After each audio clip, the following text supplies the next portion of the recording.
Hi friends, എല്ലാവർക്കും let's learn civil engineering class റൂമിന്റെ പുതിയൊരു വീഡിയോയിലേക്ക് സ്വാഗതം. ജനുവരി 8-ാം തീയതി നടക്കാനിരിക്കുന്ന കേരള ലാൻഡ് ഡെവലപ്മെന്റ് കോർപ്പറേഷൻ ലിമിറ്റഡിന്റെ overseer grade 3 work superintendent grade 2 question പേപ്പറുകളാണ് നമ്മൾ ഈ വീഡിയോയുടെ സീരീസിലൂടെ ഡിസ്കസ് ചെയ്യുന്നത്. ഇന്ന് നമ്മൾ ചൂസ് ചെയ്തിരിക്കുന്ന ക്വസ്റ്റ്യൻ പേപ്പർ എന്ന് പറയുന്നത് വളരെ അടുത്ത് നടന്ന 2019 നടന്ന PWD ഇറിഗേഷൻ അതേപോലെ തന്നെ ഹാർബർ എഞ്ചിനീയറിംഗിന്റെ ഓവർസിയർ ഗ്രേഡ് 3 ക്വസ്റ്റ്യൻ പേപ്പറാണ്. അപ്പോൾ ഈ ക്വസ്റ്റ്യൻ പേപ്പറിൽ നിന്ന് 20 ക്വസ്റ്റ്യൻസ് കംപ്ലീറ്റ് ആയി. ഇനി അടുത്ത 10 ക്വസ്റ്റ്യൻ ആണ് നമ്മൾ ഈ സീരീസിലൂടെ ഈ വീഡിയോയിലൂടെ നമ്മൾ നോക്കാൻ വേണ്ടി പോകുന്നത്. അപ്പോൾ ഇതിന്റെ മുൻപത്തെ വീഡിയോയിൽ നോക്കിയാൽ നിങ്ങൾക്ക് കേരള ലാൻഡ് ഡെവലപ്മെന്റ് കോർപ്പറേഷന്റെ 2009 അതേപോലെ തന്നെ 2014 ക്വസ്റ്റ്യൻ പേപ്പറുകളുടെ ഡിസ്കഷൻ കാണാം, പാർട്ട് 1 മുതൽ 20 വരെ. സോ നമ്മൾ ക്വസ്റ്റ്യൻസിലോട്ട് കടക്കുന്നതിന് മുമ്പ് എല്ലാവരും ഈ ചാനൽ സബ്സ്ക്രൈബ് ചെയ്യുക. ഇതുപോലത്തെ വീഡിയോസിന് നോട്ടിഫിക്കേഷൻ ലഭിക്കാൻ വേണ്ടിയിട്ട് ബെൽ ബട്ടൺ ക്ലിക്ക് ചെയ്യുക. അപ്പോൾ നമുക്ക് ഇന്നത്തെ ഒന്നാമത്തെ ക്വസ്റ്റ്യൻ ഏതാണെന്ന് നോക്കാം. സർവേയിൽ നിന്നുള്ള ചോദ്യമാണ് ഇന്ന് കൂടുതലായിട്ടുള്ളത്. ഫസ്റ്റ് ക്വസ്റ്റ്യൻ നോക്കുക. The obstacle which obstructs vision but not chaining is. ചെയിനിങ്ങിനെ ഒബ്സ്ട്രക്ട് ചെയ്യാതെ വിഷൻ മാത്രം ഒബ്സ്ട്രക്ട് ചെയ്യുന്ന ഒരു ടൈപ്പ് ഓഫ് ഒബ്സ്റ്റക്കിൾ ഏതാണ് എന്നുള്ളതാണ് ഇവിടുത്തെ ചോദ്യം. ഒബ്സ്റ്റക്കിൾ ഏതാണെന്ന് മാത്രമേ ചോദിച്ചിട്ടുള്ളൂ, അവിടെ ഉപയോഗിക്കുന്ന പ്രൊസീജിയർ ഏതാണെന്നൊന്നും ചോദിച്ചിട്ടില്ല. അപ്പം നമുക്കറിയാം, വിഷനെ ഒബ്സ്ട്രക്ട് ചെയ്യാന്ന് പറഞ്ഞാൽ നമുക്ക് നേരിട്ട് 2 പോയിന്റുകളെ എൻഡ് സ്റ്റേഷനിലുള്ള പോയിന്റുകൾ വിസിബിൾ ആയിരിക്കില്ല, എന്നാൽ അതിലൂടെ ചെയിനിങ് പോസിബിൾ ആയിരിക്കും. അത് എന്ന് പറയുന്നത് ഹില്ലാണ്. അപ്പം ഹില്ലിന്റെ മുകളിലൂടെ നമ്മൾ എന്ത് ചെയ്യും, സർവേ നടത്താറുണ്ട്, ചെയിൻ സർവേ നടത്താറുണ്ട്, അല്ലെങ്കിൽ തിയോഡലൈറ്റ് സർവേ നടത്താറുണ്ട്. അപ്പോൾ ചെയിൻ സർവേ ഒക്കെ നടത്തുമ്പോൾ നമ്മളവിടെ ഇന്റർമീഡിയറ്റ് പോയിന്റുകൾ ഫിക്സ് ചെയ്യാൻ വേണ്ടി ഉപയോഗിക്കുന്ന ഒരു മെത്തേഡാണ് റെസിപ്രോക്കൽ റേഞ്ചിങ് എന്നുള്ളത്. അപ്പം ഹില്ല് വന്നു കഴിഞ്ഞാൽ എൻഡ് പോയിന്റുകൾ വിസിബിൾ ആയിരിക്കില്ല, എന്നാൽ ഇന്റർമീഡിയറ്റ് പോയിന്റ് സെറ്റ് ചെയ്യാൻ വേണ്ടിയിട്ട് നമ്മൾ റെസിപ്രോക്കൽ ലെവലിംഗ് ഉപയോഗിക്കും. ഇനി റിവറോ പോണ്ടോ നമ്മൾ കൺസിഡർ ചെയ്യുകയാണെങ്കിൽ റിവറിലും പോണ്ടിലും ചെയിനിങ് ഒബ്സ്ട്രക്റ്റഡ് ആണ്, എന്നാൽ വിഷൻ ഒബ്സ്ട്രക്റ്റഡ് അല്ല. അതാണ് അതിന്റെ പ്രത്യേകത. ഇനി വിഷനും അതേപോലെ തന്നെ ചെയിനിങ്ങും ഒബ്സ്ട്രക്റ്റഡ് ആയിട്ടുള്ള ഒരു കണ്ടീഷൻ ഉണ്ട്. അത് ബിൽഡിങ്ങിന്റെ കേസാണ്. ബിൽഡിങ്ങിൽ നമുക്ക് ചെയിനിങ്ങും പോസിബിൾ അല്ല, അതേപോലെ തന്നെ വിസിബിലിറ്റിയും കിട്ടില്ല. ഓക്കെ, അപ്പൊ ഇവിടെ ചോദിച്ചിട്ടുള്ള ഇത്രയേ ഉള്ളൂ, ഏത് ടൈപ്പ് ഓഫ് ഒബ്സ്റ്റക്കിൾ ആണ് ശരിക്കും വിഷനെ ഒബ്സ്ട്രക്ട് ചെയ്യുകയും എന്നാൽ ചെയിനിങ്ങിനെ ഒബ്സ്ട്രക്ട് ചെയ്യാത്തത് എന്നാണ് ചോദ്യം. അപ്പൊ ഇതിന്റെ ആൻസർ എന്താണ്? ഹില്ലാണ്. ഇനി രണ്ടാമത്തെ ക്വസ്റ്റ്യൻ നോക്കാം. In a whole circle bearing system north 25 degree 15 minutes east corresponds to. North 25 degree 15 minute east എന്ന് പറഞ്ഞു കഴിഞ്ഞാൽ അതിന്റെ ഹോൾ സർക്കിൾ ബെയറിംഗ് എന്താണ് എന്നുള്ളതാണ് ചോദ്യം. അപ്പൊ ഇതിന്റെ കൺവേർഷൻ എപ്പോഴും എന്ത് ചെയ്യാറുണ്ട്, 3rd ഗ്രേഡിന്റെ ക്വസ്റ്റ്യൻ പേപ്പറുകളിൽ കണ്ടിട്ടുണ്ട്. ഹോൾ സർക്കിൾ ബെയറിംഗിൽ നിന്ന് റെഡ്യൂസ്ഡ് ബെയറിംഗിലേക്കും റെഡ്യൂസ്ഡ് ബെയറിംഗിൽ നിന്ന് ഹോൾ സർക്കിൾ ബെയറിംഗിലേക്കും മാറ്റാൻ വേണ്ടിയിട്ട് ചോദിക്കും. അപ്പൊ ഇവിടെ പറഞ്ഞിട്ടുള്ളത് നോർത്ത് ഈസ്റ്റ് ക്വാഡ്രന്റിലാണ് ക്വാഡ്രാന്റൽ ബെയറിംഗ് ഉള്ളത്. അങ്ങനെയാണെങ്കിൽ അതിന്റെ ഹോൾ സർക്കിൾ ബെയറിംഗ് എന്താണ് എന്നുള്ളതാണ്. നമുക്കറിയാം, നോർത്ത് ഈസ്റ്റ് എന്ന് പറഞ്ഞ ക്വാഡ്രന്റ് ഫസ്റ്റ് ക്വാഡ്രന്റ് ആണ്. ഫസ്റ്റ് ക്വാഡ്രന്റിൽ ക്വാഡ്രാന്റൽ ബെയറിംഗ് എന്താണോ അത് തന്നെയാണ് ഹോൾ സർക്കിൾ ബെയറിംഗ്. അപ്പൊ അവിടെ 25 ഡിഗ്രി 15 മിനിറ്റ് എന്ന് തന്നിട്ടുണ്ട്, അത് തന്നെയാണ് എന്ത് ചെയ്യുക, ഹോൾ സർക്കിൾ ബെയറിംഗ് വരിക. എന്നാൽ രണ്ടാമത്തെ ക്വാഡ്രന്റ് കൺസിഡർ ചെയ്യുകയാണെങ്കിൽ രണ്ടാമത്തെ ക്വാഡ്രന്റിലുള്ള ഒരു ആംഗിൾ ആണ് നമുക്ക് ക്വാഡ്രാന്റൽ ബെയറിംഗ് സിസ്റ്റത്തിൽ തന്നിട്ടുള്ളതെങ്കിൽ അവിടെ ഹോൾ സർക്കിൾ ബെയറിംഗ് സിസ്റ്റം കാണാൻ അല്ലെങ്കിൽ ഹോൾ സർക്കിൾ ബെയറിംഗ് കണ്ടുപിടിക്കാൻ വേണ്ടിയിട്ട് 180 degree minus the given angle ആണ്. മൂന്നാമത്തെ ആണെങ്കിൽ 180 പ്ലസ് ആംഗിൾ ചെയ്ത് കഴിഞ്ഞാൽ നമുക്ക് ഹോൾ സർക്കിൾ ബെയറിംഗ് കിട്ടും. നാലാമത്തതാണ് എന്നുണ്ടെങ്കിൽ 360 മൈനസ് ആംഗിൾ ചെയ്ത് കഴിഞ്ഞാൽ നമുക്ക് ഹോൾ സർക്കിൾ ബെയറിംഗ് കിട്ടും. അപ്പൊ ഇതേപോലത്തെ കൺവേർഷൻ ഹോൾ സർക്കിൾ ബെയറിംഗിൽ നിന്ന് റെഡ്യൂസ്ഡ് ബെയറിംഗിലേക്കും റെഡ്യൂസ്ഡ് ബെയറിംഗിൽ നിന്ന് ഹോൾ സർക്കിൾ ബെയറിംഗിലേക്കും കൺവേർട്ട് ചെയ്യാനുള്ള ക്വസ്റ്റ്യൻസ് നമ്മളോട് ചോദിക്കും. ഇനി മൂന്നാമത്തെ ക്വസ്റ്റ്യൻ നോക്കാം. The horizontal angle between the true meridian and magnetic meridian is known as. True മെറീഡിയനും മാഗ്നറ്റിക് മെറീഡിയനും തമ്മിലുണ്ടാക്കുന്ന ആംഗിളിനെ, ഹൊറിസോണ്ടൽ ആംഗിളിനെ നമ്മൾ എന്താണ് പറയുക എന്നുള്ളതാണ്. ഇതിന്റെ ആൻസർ ഡിക്ലിനേഷൻ എന്നാണ്.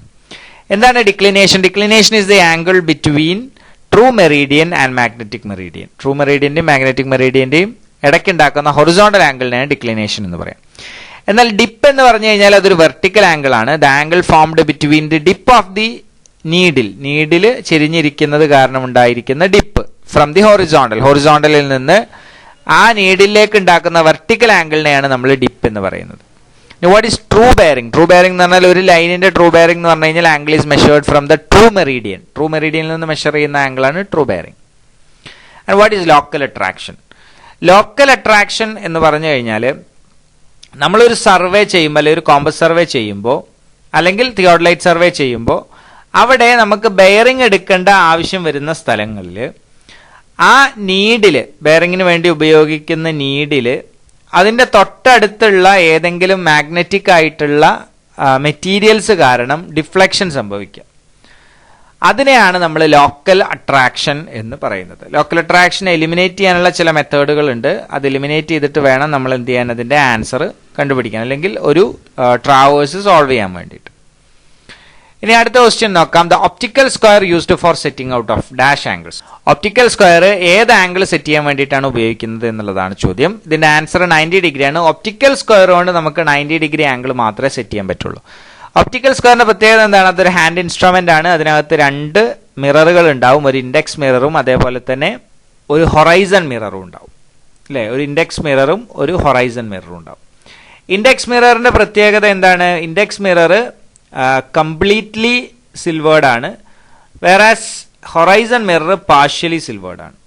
ഓക്കെ, അപ്പോൾ അതിൽ നിന്ന് 2 ലൈറ്റ് റേസ് പോവുകയും നമ്മൾ അതിലൂടെ നോക്കുമ്പോൾ 2 സൈറ്റ് കാണും. ആ 2 സൈറ്റുകളും ഒരേ വെർട്ടിക്കൽ ലൈനിൽ വന്ന് നിൽക്കുമ്പോഴാണ് നമ്മളുടെ പോയിന്റ് പെർപെൻഡിക്കുലർ പോയിന്റ് ആയി മാറുന്നത്. അപ്പോൾ 90 ഡിഗ്രി സെറ്റ് ചെയ്യാൻ വേണ്ടിയിട്ടാണ് ഒപ്റ്റിക്കൽ സ്ക്വയർ ഉപയോഗിക്കുന്നത്. എന്നാൽ ഇതുപോലെ തന്നെ നമ്മൾ സെറ്റിംഗ് ഔട്ടിന് വേണ്ടി ഉപയോഗിക്കുന്ന മറ്റൊരു ഇൻസ്ട്രുമെന്റ് ആണ് ക്രോസ് സ്റ്റാഫ് എന്നുള്ളത്. അപ്പോൾ ക്രോസ് സ്റ്റാഫ് എത്ര ആംഗിളിന് വേണ്ടിയിട്ടാണ് ഉപയോഗിക്കുക എന്ന് ചോദിച്ചു കഴിഞ്ഞാൽ 90 അല്ല. ക്രോസ് സ്റ്റാഫിൽ ഏത് ആംഗിളും സെറ്റ് ചെയ്യാൻ പറ്റും. കാരണം എന്താണ്? 3 ടൈപ്പ് ക്രോസ് സ്റ്റാഫ് ഉണ്ട്. Open cross staff, French cross staff and adjustable cross staff. അപ്പോൾ അഡ്ജസ്റ്റബിൾ ക്രോസ് സ്റ്റാഫിലൊക്കെ നമുക്ക് ഏത് ആംഗിൾ വേണമെങ്കിലും സെറ്റ് ചെയ്യാം. അതുകൊണ്ട് തന്നെ ക്രോസ് സ്റ്റാഫ് ഏത് ആംഗിൾ സെറ്റ് ചെയ്യാനാണ് ഉപയോഗിക്കുന്നത് എന്ന് ചോദിച്ചു കഴിഞ്ഞാൽ എനി ആംഗിൾ എന്നുള്ളതാണ് ഉത്തരം. എന്നാൽ ഒപ്റ്റിക്കൽ സ്ക്വയർ 90 ഡിഗ്രി മാത്രമേ കണ്ടുപിടിക്കാൻ സാധിക്കുകയുള്ളൂ. ഇനി അടുത്ത ക്വസ്റ്റ്യൻ നോക്കാം. The theodolite is an instrument used for measuring very accurately. Theodolite എന്ത് മെഷർ ചെയ്യാൻ വേണ്ടി ഉപയോഗിക്കുന്ന ഇൻസ്ട്രുമെന്റ് ആണ് എന്നുള്ളതാണ് ചോദ്യം. തിയോഡലൈറ്റ് ഹൊറിസോണ്ടൽ ആംഗിളും അതേപോലെ തന്നെ വെർട്ടിക്കൽ ആംഗിളും കണ്ടുപിടിക്കാൻ വേണ്ടി സഹായിക്കുന്ന, മെഷർ ചെയ്യാൻ വേണ്ടി ഉപയോഗിക്കുന്ന ഇൻസ്ട്രുമെന്റ് ആണ്. അപ്പോൾ നമുക്ക് ഹൊറിസോണ്ടൽ ആംഗിളും വെർട്ടിക്കൽ ആംഗിളും കണ്ടുപിടിക്കാൻ തിയോഡലൈറ്റ് എന്ന് പറഞ്ഞ ഇൻസ്ട്രുമെന്റ് ആണ് ഉപയോഗിക്കുന്നത്. എന്നിട്ട് ട്രിഗണോമെട്രിയുടെ കണ്ടീഷൻ ഉപയോഗിച്ചിട്ടാണ് തിയോഡലൈറ്റിൽ സൊല്യൂഷൻസ് നമ്മൾ കണ്ടുപിടിക്കുന്നത്. എന്നാൽ ഇതുപോലെ തന്നെയുള്ള ഒരു ഇൻസ്ട്രുമെന്റ് ആണ് ടാക്കിയോമീറ്റർ. ടാക്കിയോമീറ്ററിൽ നമുക്ക് ഹൊറിസോണ്ടൽ ആംഗിളും വെർട്ടിക്കൽ ആംഗിളുമാണ് മെഷർ ചെയ്യുന്നത് എന്നുണ്ടെങ്കിലും അവിടെ നമുക്ക് സർട്ടൺ ഇക്വേഷൻസ് ഉണ്ട്, അല്ലേ? ആ ഇക്വേഷനിൽ നിന്ന് നമ്മൾ എന്ത് ചെയ്യാണ്? നേരിട്ട് ഡിസ്റ്റൻസ് കണ്ടുപിടിക്കുകയാണ് ചെയ്യുന്നത്. ഹൊറിസോണ്ടൽ ഡിസ്റ്റൻസ് ആണെങ്കിലും വെർട്ടിക്കൽ ഡിസ്റ്റൻസ് ആണെന്നുണ്ടെങ്കിലും. ഇനി അടുത്ത ക്വസ്റ്റ്യൻ നോക്കാം. The line joining the optical centre of the object glass and centre of the eyepiece. Object ഗ്ലാസിന്റെ ഒപ്റ്റിക്കൽ സെന്ററും ഐ പീസിന്റെ സെന്ററും തമ്മിൽ കണക്ട് ചെയ്യുന്ന ലൈൻ. അപ്പൊ ലൈൻ എന്താണ്? ചെറുതാണ്. അത് ടെലിസ്കോപ്പിന്റെ ഉള്ളിൽ തന്നെയാണ് നിൽക്കുന്നത്. അതുകൊണ്ട് അതെന്താണ്? ആക്സിസ് ഓഫ് ദ ടെലിസ്കോപ്പ് ആണ്. ലൈൻ ഓഫ് കൊള്ളിമേഷൻ പറയാം. ലൈൻ ഓഫ് കൊള്ളിമേഷൻ എന്ന് പറഞ്ഞു കഴിഞ്ഞാൽ line joining the optical centre of the objective and the I Ps and it's extension. I പീസും ഒബ്ജക്റ്റീവിന്റെ ഒപ്റ്റിക്കൽ സെന്ററും അതേപോലെ തന്നെ അതിന്റെ എക്സ്റ്റൻഷനും കൂടെ ചേർന്നാൽ അതെന്താണ്? ലൈൻ ഓഫ് കൊള്ളിമേഷൻ ആണ്. And it reaches the target. Target വരെ റീച്ച് ചെയ്യും. അതുകൊണ്ടാണ് അതിനെ ലൈൻ ഓഫ് കൊള്ളിമേഷൻ എന്ന് പറയുന്നത്. ലൈൻ ഓഫ് സൈറ്റ് എന്ന് പറഞ്ഞാൽ ഇത് തന്നെയാണ്, പക്ഷെ ടാർജറ്റിൽ റീച്ച് ചെയ്യണമെന്നില്ല ലൈൻ ഓഫ് സൈറ്റ് എന്ന് പറഞ്ഞാൽ. ഓക്കെ, ഇതാണ് വ്യത്യാസം. ഇനി what is axis of the level tube? നമ്മുടെ തിയോഡലൈറ്റിന് 2 ആക്സിസുകൾ ഉണ്ട്, അല്ലെങ്കിൽ 2 ലെവലുകളുണ്ട്. അതൊന്നിനെ നമ്മൾ ഓൾട്ടിറ്റ്യൂഡ് ലെവൽ എന്ന് പറയും, മറ്റേതിനെ നമ്മൾ പ്ലേറ്റ് ലെവൽ എന്ന് പറയും. ഇപ്പം axis of the level tube എന്ന് പറഞ്ഞു കഴിഞ്ഞാൽ ഈ പ്ലേറ്റ് ലെവലിനും അതേപോലെ തന്നെ ഓൾട്ടിറ്റ്യൂഡ് ലെവലിനും എന്തുണ്ട്? ആക്സിസ് ഉണ്ട്, which is tangential to the bubble. ബബിളിന് ടാൻജൻഷ്യൽ ആയിട്ടായിരിക്കും എന്ത് ലൈൻ പാസ് ചെയ്ത് പോകുന്നുണ്ടാവുക. നമുക്കറിയാം ഒരു സർക്കുലർ ട്യൂബിന്റെ ഭാഗമാണ് ലെവലിംഗ് ട്യൂബ് എന്നുള്ളത് കൊണ്ടാണ് അങ്ങനെ സംഭവിക്കുന്നത്. So axis of the telescope എന്ന് പറഞ്ഞു കഴിഞ്ഞാൽ it is passing tangentially to the level tube. Okay, ഇനി വാട്ട് ഈസ് ഫണ്ടമെന്റൽ ലൈൻസ്? ഒരു തിയോഡലൈറ്റിന് ഒരുപാട് ഫണ്ടമെന്റൽ ലൈൻ ഉണ്ട്. Horizontal axis, vertical axis, axis of the level tube എന്നൊക്കെ പറഞ്ഞിട്ട് ഒരുപാട് ആക്സിസുകൾ തിയോഡലൈറ്റിനുണ്ട്. സോ ഇങ്ങനെ ഈ ആക്സിസുകളുടെ പെർമനന്റ് അഡ്ജസ്റ്റ്മെന്റ് എന്ന് നമ്മൾ പറയും. അപ്പൊ ഇങ്ങനെ പെർമനന്റ് അഡ്ജസ്റ്റ്മെന്റിലായിട്ടുള്ള ഇൻസ്ട്രുമെന്റുകൾ ഉപയോഗിച്ചുകൊണ്ട് മാത്രമേ നമുക്ക് മെഷർമെന്റുകൾ എടുക്കാൻ പാടുള്ളൂ. ഇനി അടുത്ത ക്വസ്റ്റ്യൻ നോക്കാം. An axis about which the telescope can be rotated in horizontal plane is called as. Horizontal പ്ലെയിനിൽ നമ്മളുടെ ടെലിസ്കോപ്പിനെ റൊട്ടേറ്റ് ചെയ്യണമെന്നുണ്ടെങ്കിൽ നമ്മൾ ഇവിടെ ഉപയോഗിക്കുന്ന ആക്സിസ് ഏതാണ് എന്നുള്ളതാണ് ചോദ്യം. ഈ ക്വസ്റ്റ്യൻ കേൾക്കുമ്പോൾ പെട്ടെന്ന് നമ്മൾ ഇതിന്റെ ആൻസർ ഹൊറിസോണ്ടൽ ആക്സിസ് ആണ് എന്ന് എഴുതും. അതെന്തുകൊണ്ടാണ്? Axis of the the axis about which the telescope rotated എന്ന് പറയുമ്പോഴത്തേക്കും നമുക്ക് മനസ്സിലാവും ടെലിസ്കോപ്പ് കടന്ന് റൊട്ടേറ്റ് ചെയ്യുന്നത് എന്തിലാണ്? ഹൊറിസോണ്ടൽ ആക്സിസിലാണ്. അതുകൊണ്ട് ഹൊറിസോണ്ടൽ ആക്സിസ് ആയിരിക്കും ആൻസർ എന്ന് നമ്മൾ വിചാരിക്കും. എന്നാൽ ക്വസ്റ്റ്യൻ മുഴുവനായിട്ടും ശ്രദ്ധിച്ചു വായിക്കുക. കാരണം എന്താണ്, axis about which the telescope can be rotated in horizontal plain എന്നാണ് പറയുന്നത്. ഹൊറിസോണ്ടൽ ആക്സിസിൽ ടെലിസ്കോപ്പ് തിരിക്കുകയാണെങ്കിൽ അവിടെ ഫോം ചെയ്യുന്ന പ്ലെയിൻ ഏതാണ്? വെർട്ടിക്കൽ പ്ലെയിൻ ആണ്. ഇവിടെ ഹൊറിസോണ്ടൽ പ്ലെയിൻ എന്നാണ് പറയുന്നത്, അതുകൊണ്ട് തന്നെ അത് വെർട്ടിക്കൽ ആക്സിസ് ആണ് ഇതിന്റെ ഉത്തരം വരിക. സോ ആൻസർ ഓപ്ഷൻ ബി ആയിരിക്കും. ഓക്കെ, ഇനി ഇതേ ചോദ്യം തന്നെ the axis in which the telescope is rotated in vertical plane എന്നാണെങ്കിൽ അത് ഹൊറിസോണ്ടൽ ആക്സിസ് ആണ്, അല്ലെങ്കിൽ ട്രൂണിയൻ ആക്സിസ് എന്നാണ് നമ്മൾ അതിന് പറയാറുള്ളത്. ഇനി അടുത്ത ക്വസ്റ്റ്യൻ നോക്കാം. The power of a telescope to form distinguishable image of objects separated by small angular distance is its. അതായത് ഒരു ടെലിസ്കോപ്പിന്റെ പവർ അത് എന്താണ്, ഒബ്ജക്റ്റിന്റെ ഇമേജുകളെ സെപ്പറേറ്റ് ആയിട്ട് കാണിക്കുകയും അതിനൊരു ചെറിയ ആംഗുലാർ ഡിസ്റ്റൻസ് മാത്രം ഉണ്ടാവുകയും ചെയ്യുന്ന ആ ഒരു പ്രോപ്പർട്ടീനെ, ആ ടെലിസ്കോപ്പിന്റെ പ്രോപ്പർട്ടീനെ എന്താണ് പറയുക എന്നുള്ളതാണ് ചോദ്യം. അതിനെയാണ് നമ്മൾ റിസോൾവിംഗ് പവർ എന്ന് പറയുക. റിസോൾവിംഗ് പവർ എന്ന് പറഞ്ഞു കഴിഞ്ഞാൽ ഒരു ഇമേജ് നമുക്ക് എത്രത്തോളം ക്ലിയർ ആയിട്ട് തിരിച്ചറിയാൻ സാധിക്കുന്നുണ്ടോ, ഡിസ്റ്റിങ്ക്യൂഷ് ചെയ്യാൻ സാധിക്കുന്നുണ്ടോ, അതിനെയാണ് നമ്മൾ ശരിക്കും റിസോൾവിംഗ് പവർ എന്ന് പറയുന്നത്. ഓക്കെ, ഇനി എന്താണ് ഡെഫിനിഷൻ? ഡെഫിനിഷൻ എന്ന് പറഞ്ഞു കഴിഞ്ഞാൽ എബിലിറ്റി ഓഫ് എ ടെലിസ്കോപ്പ് അല്ലെങ്കിൽ ഒരു lens to produce sharp image. Sharp ഇമേജുകൾ ഉണ്ടാക്കാനുള്ള ഒരു ലെൻസിന്റെ കഴിവിനെയാണ് നമ്മൾ ഹൈ ഡെഫിനിഷൻ എന്നൊക്കെ പറയുന്നത്, അല്ലെങ്കിൽ ഡെഫിനിഷൻ എന്നുള്ള ടേം കൊണ്ട് ഉദ്ദേശിക്കുന്നത്. അപ്പോൾ വളരെ ഷാർപ്പായിട്ടുള്ള ഇമേജുകൾ അത് വേർതിരിച്ച് കാണാൻ സാധിച്ചാൽ ആ പ്രോപ്പർട്ടീനെ നമ്മൾ റിസോൾവിംഗ് പവർ എന്ന് പറയും. അത് ബ്രൈറ്റ് ആയിട്ട് കാണാൻ പറ്റിയാൽ അതിന് ബ്രൈറ്റ്നെസ് എന്ന് പറയും. Okay, then what is sensitivity? Sensitivity എന്ന് പറഞ്ഞു കഴിഞ്ഞാൽ ചെറിയ വേരിയേഷനുകൾ അല്ലെങ്കിൽ ചെറിയ മാറ്റങ്ങൾക്ക് പോലും വലിയ വേരിയേഷനുകൾ കാണിക്കുന്നതിനെയാണ് നമ്മൾ സെൻസിറ്റിവിറ്റി എന്ന് പറയാം. അപ്പൊ അതും എന്താണ്, ഒരു എബിലിറ്റിയാണ്. സാധാരണ ലെവൽ ട്യൂബുകൾക്കൊക്കെയാണ് എന്ത് ചെയ്യുന്നത്, നമ്മൾ സെൻസിറ്റിവിറ്റി പറയുന്നത്. വളരെ മൈന്യൂട്ടായിട്ടുള്ള വേരിയേഷനുകൾക്ക് പോലും ലെവൽ ട്യൂബിന്റെ ബബിൾസിൽ വലിയ വേരിയേഷനുകൾ കാണിക്കുകയാണെന്നുണ്ടെങ്കിൽ അതിനെ ഹൈ സെൻസിറ്റീവ് എന്ന് പറയും.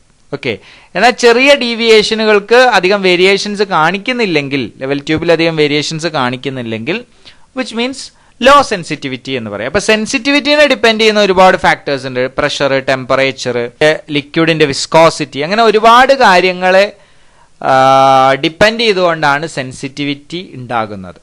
ഓക്കെ, ഇനി അടുത്ത ക്വസ്റ്റ്യൻ നോക്കാം. The deflection angle may have any value between. Deflection ആംഗിളിന് വരാവുന്ന വാല്യൂസ് ഏതിൻ്റെയൊക്കെ ഇടയ്ക്കായിരിക്കും ആ വാല്യൂസ് വരിക എന്നുള്ളതാണ്. സോ ആദ്യം നമ്മൾ എന്താണ് ഡിഫ്ലക്ഷൻ ആംഗിൾ എന്ന് പഠിക്കണം. സോ ഡിഫ്ലക്ഷൻ ആംഗിൾ എന്ന് പറഞ്ഞു കഴിഞ്ഞാൽ it is the angle formed between A survey line and the extension of the preceding survey line. ഒരു സർവേ ലൈനും അതേപോലെ തന്നെ തൊട്ട് മുമ്പുള്ള സർവേ ലൈനിന്റെ എക്സ്റ്റൻഷനും തമ്മിലുണ്ടാക്കുന്ന ആംഗിളിനെയാണ് ഡിഫ്ലക്ഷൻ ആംഗിൾ എന്ന് പറയുന്നത്. നിങ്ങൾക്ക് ഫിഗറിൽ കാണാം, പോയിന്റ് ബി എന്ന് പറഞ്ഞിട്ടുള്ള സ്റ്റേഷനിൽ ആൽഫ 1 എന്ന് പറഞ്ഞിട്ടുള്ള ഒരു ആംഗിൾ ഫോം ചെയ്തിട്ടുണ്ട്. എങ്ങനെയാണ് അത് ഫോം ചെയ്തത്? ഒരു സർവേ ലൈനും അതിന്റെ തൊട്ട് മുമ്പുള്ള സർവേ ലൈനിന്റെ എക്സ്റ്റൻഷനും തമ്മിലുണ്ടാക്കുന്ന ആംഗിളിനെയാണ് നമ്മൾ ഡിഫ്ലക്ഷൻ ആംഗിൾ എന്ന് പറയാം.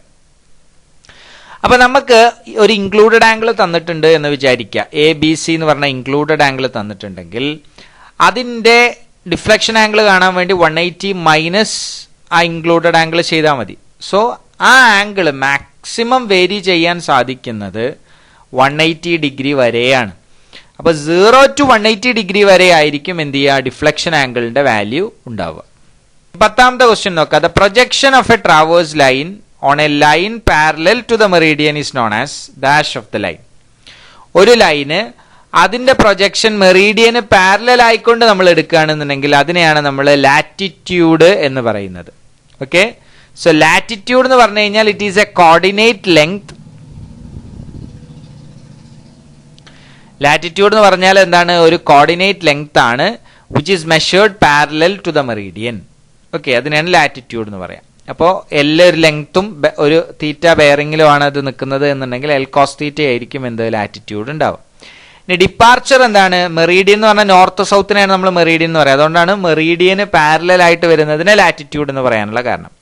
ഇനി what is departure? Departure is the coordinate length of a line which is measured perpendicular to the meridian. മെറീഡിയന് പെർപെൻഡിക്കുലർ ആയിട്ടുള്ള ഒരു ലൈനിലേക്ക് എടുക്കുന്ന കോർഡിനേറ്റ് ലെങ്തിനെയാണ് നമ്മൾ ഡിപ്പാർച്ചർ എന്ന് പറയുന്നത്. ഡിപ്പാർച്ചർ കണ്ടുപിടിക്കാൻ വേണ്ടി L sin θ ആണ് ഉപയോഗിക്കുക. Where L is the length of the line and θ is the bearing of the line. അപ്പൊ L sin θ എടുത്താൽ നമുക്ക് ഡിപ്പാർച്ചറും കിട്ടും.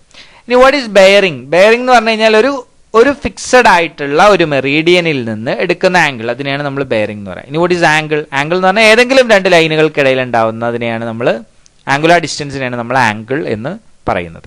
അപ്പൊ ഈ ഭാഗം എല്ലാവർക്കും മനസ്സിലായി എന്ന് വിചാരിക്കുന്നു. Thank you for watching the video.